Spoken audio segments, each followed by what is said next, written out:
Ey'ndabeni ey'ningi nayo kubikwa ukuthi uphelelwe umsebenzi umlandeli omkhulu kaKhuzani indlamlenze owaziwa kakhulu ey'nkundleni zokuxhumana ngelika-Mhlaka-1. Kuthiwa-ke le nsizwa iphelelwe umsebenzi ngemuva kokuba ishiye itekisi nomunye umuntu yahamba yaya emcimbini obulaphana eThekwini owaziwa kakhulu ngeLegcwalisa.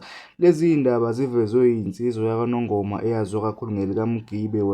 Ngaleyo ukukhuluma kakhulu, ake ngikuphe nansi nje inkulumo echaza kabanzi ngokuphelelwa umsebenzi kukamlandeli omkhulu kaKhuzani owaziwa kakhulu ngelikaMhlaka-1 laphana ko-TikTok nako-Facebook, la asuke khona elwela uKhuzani ephinde futhi ephendula abantu abasuke bechukuluza okanye belwa negama likaKhuzani.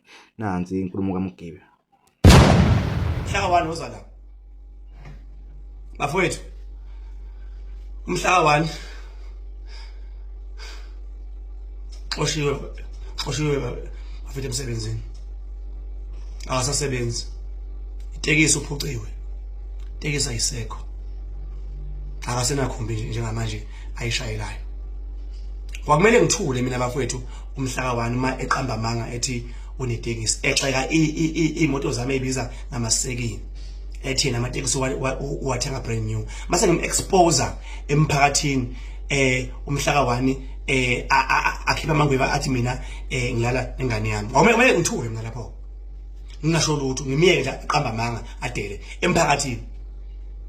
Mhlaka-1 uyasuka last week, uyahamba uya kwigcwalisa, ushiya imoto nanomunye umfana, uthisha lo mjida wekhomba kuxosha. Mhlaka-1 awusebenzi njengamanje, uhlele endlini.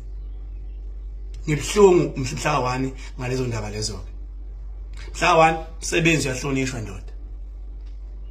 Umnikazi wetekisi uthi akakwazi ukugcina emsebenzini ngoba abantu bafonela yena bemsabisa bethi itekisi yakhe bazoyishisa nawe phakathi, and hence kuve uphoqelena akuxoshe ukuze athole ukuphumula ngamakhozi angawe.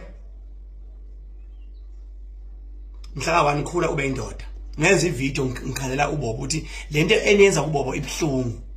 Wena wenza ivideo ungibhoxa, wakufonela ukuzana wakho wathi yekela ukubhoxa umgibe uqinisile kulento ayishoyo.